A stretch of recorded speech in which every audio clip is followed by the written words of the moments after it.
Are you ready to break free from the doubts and limits holding you back? Welcome to Embrace Your Value, where therapy meets coaching to help you unlock your true worth and take control of your life. Hi, I'm Kristen, a trauma therapist dedicated to helping you heal, break old patterns, and reclaim your power.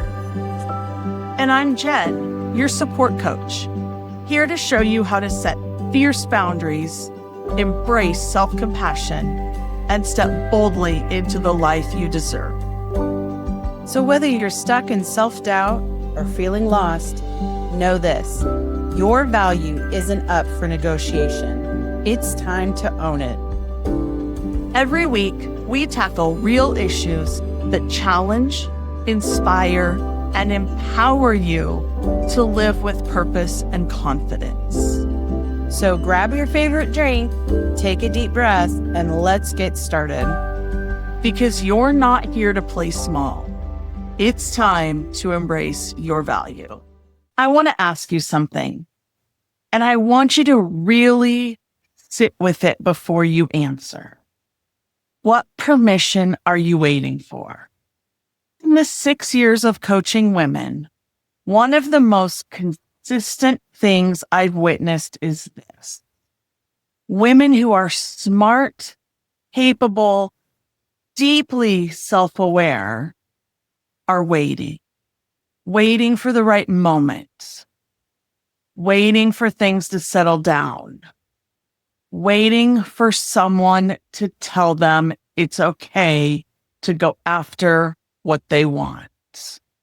And the waiting always has a reason, a good reason, a responsible one.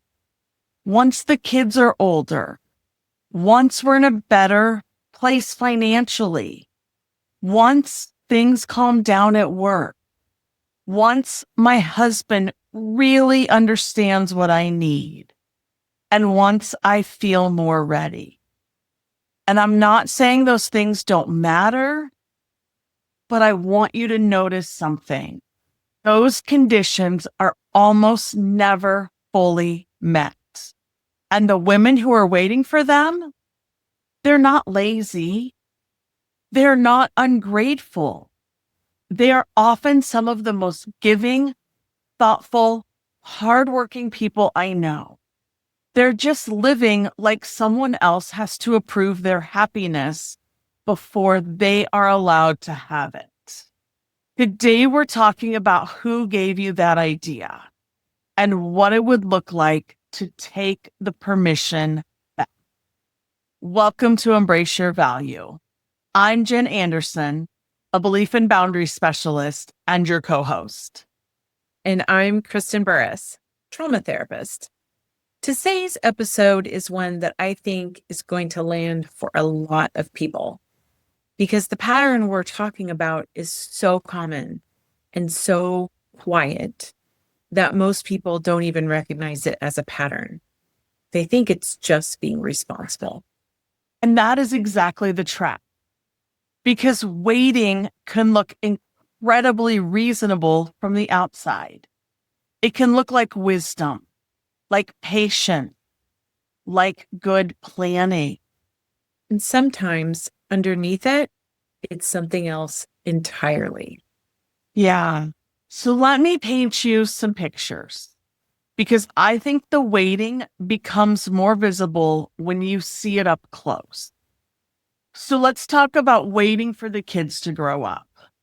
This is one of the most common ones that I hear. And I really want to be careful here because I'm not minimizing what it takes to raise children. That season is real and it's demanding. But there's a version of this that goes beyond the practical. It's when a woman who has quietly put her own dreams, her own ambitions, her own sense of self on a shelf. And she's told herself that she'll come back to it when the kids are older, when they don't need as much, when she can finally focus. And then the kids get older and there's always something else. because the waiting wasn't really about the kids. The kids were a legitimate, socially acceptable reason to delay the scarier thing, which is actually going after what she wants and risking that it might not work out. I worked with a woman who had wanted to go back to school for 15 years. 15. She had 3 reasons why she couldn't. And every time one of those reasons resolved, a new one appeared. When we finally got underneath it, what she said was, I think I'm afraid that if I try and it doesn't work, I'll have nothing left to hope for. That hit me hard. And that's not a scheduling problem. That's fear dressed up as responsibility. Talk about the second one, which is waiting for finances to be perfect. Money is real. Financial stress is real. I'm not dismissing that. But there's also a version of waiting for financial security that has very little to do with actual numbers and everything to do with permission. As long as the finances aren't perfect, the dream stays in the future. It never has to be tested. It never has to face possible failure. I've seen women wait for a financial condition that kept moving, saving this much, then it was that much. Pay off this, then there was something else. And the goalposts moved every single time they got close because the money wasn't actually the barrier. So let's also talk about this other one, which is waiting for someone to finally understand. And I think for me, this one is the most tender because it's about longing to be truly seen. It's about a woman who's waiting for her partner to understand what she needs before she lets herself pursue it. Waiting for her family to get on board before she makes a change. Waiting for someone, anyone, to look at her life and say, yes, go. We see you and we support you. I had a very devastating conversation with a longtime client earlier this week where she told me, I realized what my limiting belief is. It's that I don't ever feel seen or valuable. And that was rough because I always see her as this well put together woman who's raising a family, who's excellent at her job, who's doing all the things. And yes, she deals with some anxiety and sometimes she struggles with boundaries and we do all these things, but underneath it all, she doesn't even feel valued. And she doesn't think she's ever been seen. So this one hits home because a lot of my clients deal with this. When we get that validation, it's beautiful. But here's what I've said to clients more than once. And this is also what I said to her. You may be waiting for that validation for someone to see you, to understand you. There might not be anybody in your life that's genuinely capable of giving that to you. They may not even understand that. And this is not because they don't love you, but because your growth asks something of them too. And they may not be ready for that. Waiting for someone else to understand before you move is like handing someone else the keys to your entire life. What Jen is describing, all those versions of waiting, I'd like to name what's underneath them because I think when we understand the mechanism, it's harder to stay fooled by it. Waiting is almost always fear dressed up as responsibility. And I want to say that with compassion because the fear is real. This is not about calling anyone out, but fear is a very clever thing. It rarely shows up and announces itself. Hi, I'm fear. It shows up wearing the face of wisdom, caution, practicality, being realistic, feeling in control. From a psychological standpoint, what's happening in the waiting is something called avoidance. And avoidance is one of the most effective short-term anxiety management strategies there is. If I don't try to do it, I can't fail at it. If I stay in the planning phase, I never have to find out if the dream actually works. If I keep the conditions just slightly unmet, I stay protected. The problem is that avoidance, while it reduces anxiety in the short term, actually increases it over time.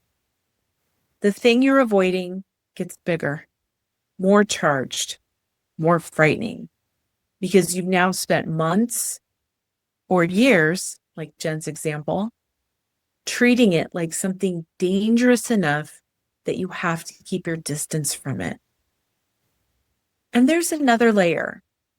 For many women, waiting is also connected to a deep internalized belief that their desires are not quite as legitimate as everyone else's needs. That what they want is a luxury, something to get eventually, after everything and everyone else has been taken care of. That belief didn't develop in a vacuum. It was taught through explicit messages and implicit messages, through watching what the women before them prioritized, through being praised for self-sacrifice and quietly penalized for self-focus. And it runs very deep, which is why pointing out the waiting isn't usually enough to stop it. The belief underneath has to be examined. So let's go deeper on 3 specific patterns that tend to show up inside the waiting. Why we delay joy. So there's something I see repeatedly in therapy that I think is worth naming.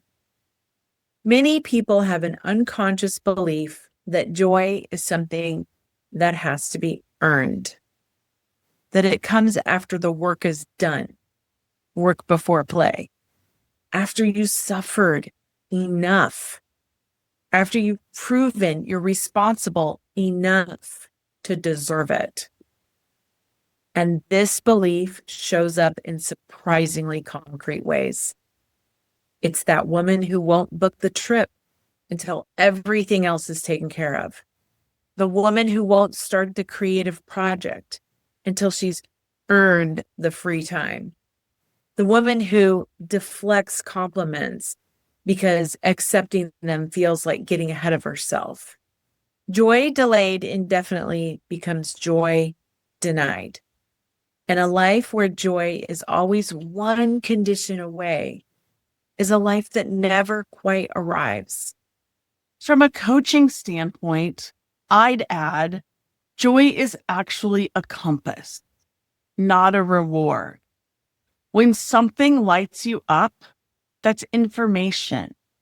It's pointing at something real about who you are and what you're here to do. Treating it like a treat you get after you've finished your vegetables means you're ignoring one of the most reliable signs you have.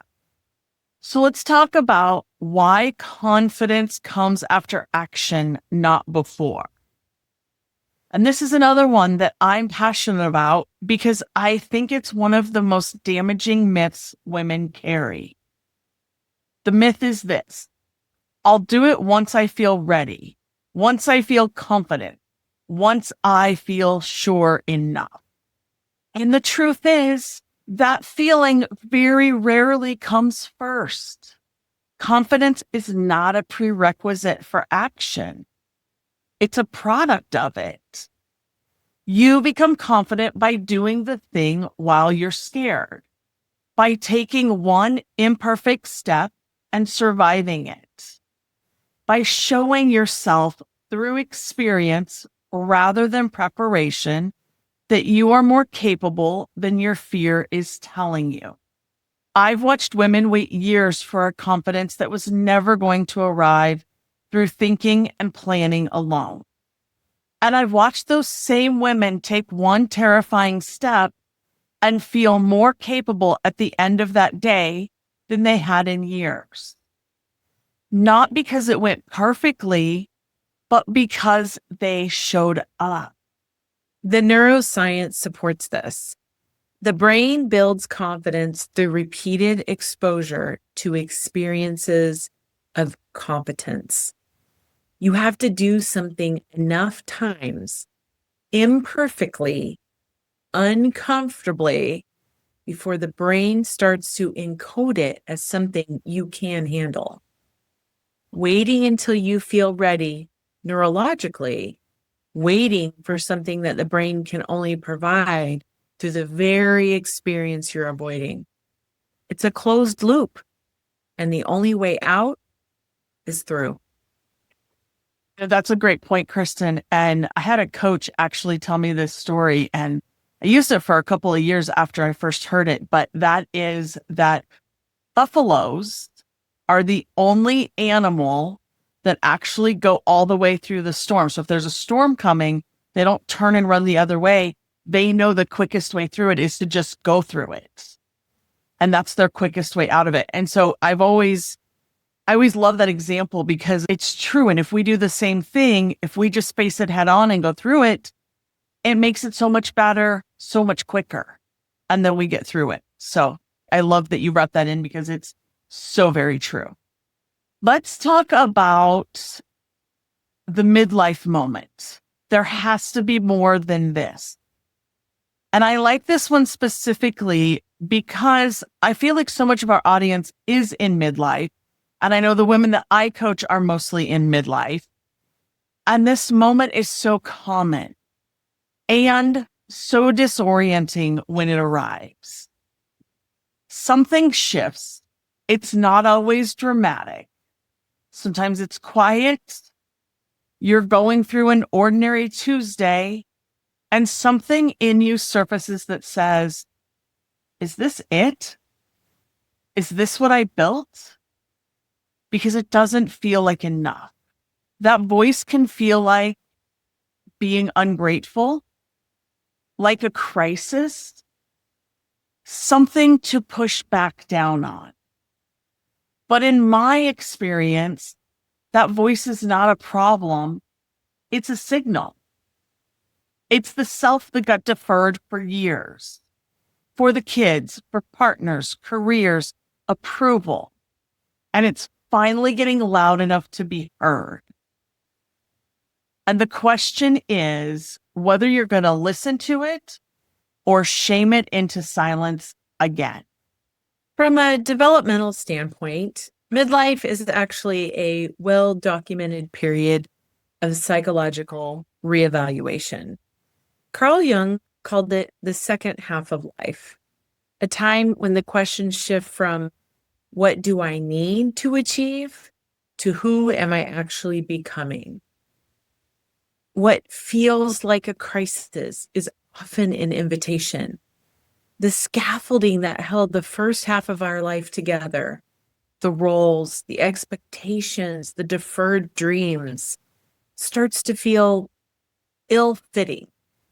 Not because something is wrong with you, but because you have grown and that old container no longer fits.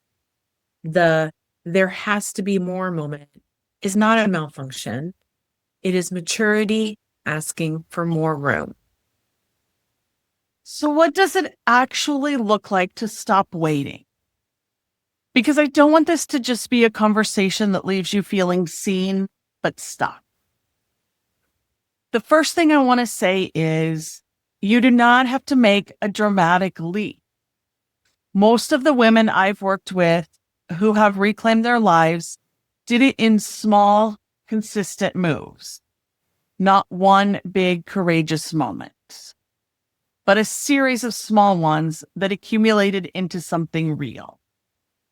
It starts with a decision, not a full plan, not a fully formed strategy, a decision that says, I'm going to stop waiting for conditions that may never fully arise. And I'm going to take one step toward what I actually want. And then you take that step before you feel ready, because ready is not coming first. And I say this with so much love. Ready is not coming first. And I also want to say that sometimes that first step is really getting clear on what you want, what it is you pushed onto the back burner, put on that shelf that now you want and you are craving. Because sometimes we don't even remember. And the second thing is this: you have to be willing to disappoint someone, because most of the waiting is at its root about not wanting to disrupt someone else's expectations, not wanting to seem selfish, not wanting to rock a boat that has been very carefully balanced.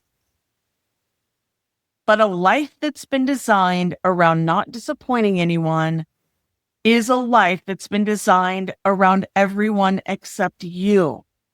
And what I'd like to point out here is this: you are still disappointing someone. You're disappointing you. It's you that's taking the brunt of it. And we justify that and say that's okay.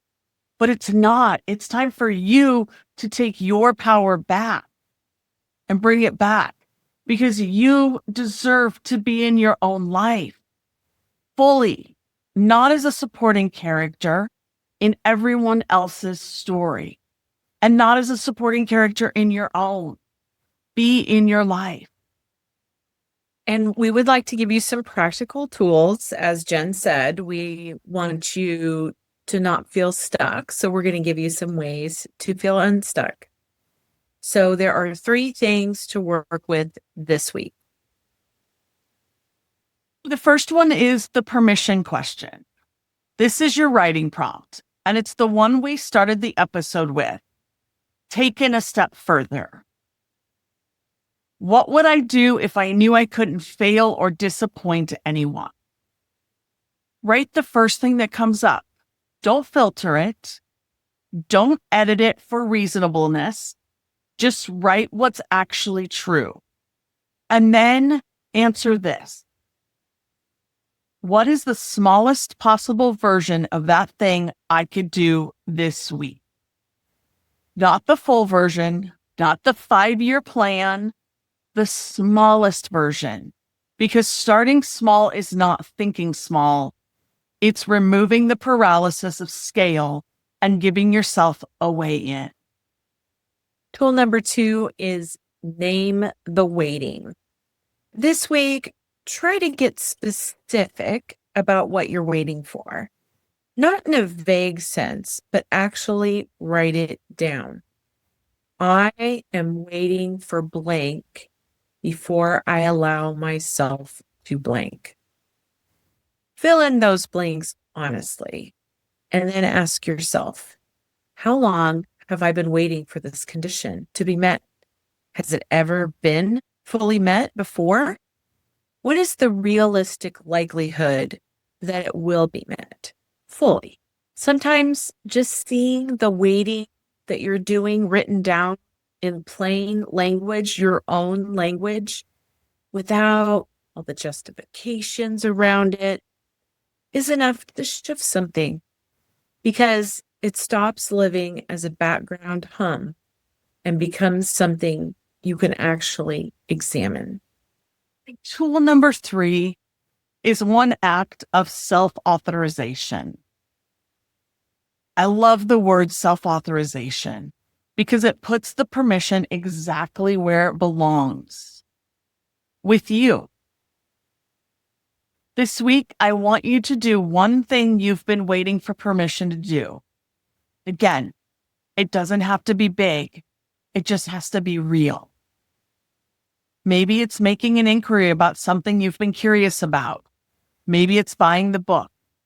Maybe it's telling one person about the thing you've been keeping quietly to yourself. Maybe it's just writing it down for the first time and not immediately talking yourself out of it. Maybe it's finding an accountability partner and sharing this podcast with them so that they can do their one thing and you can do your one thing and you guys can hold each other accountable. Always a great way to do these things. But one act this week, no one has to approve it in advance. I'd like to close with something I find myself saying in session more than a lot of other things.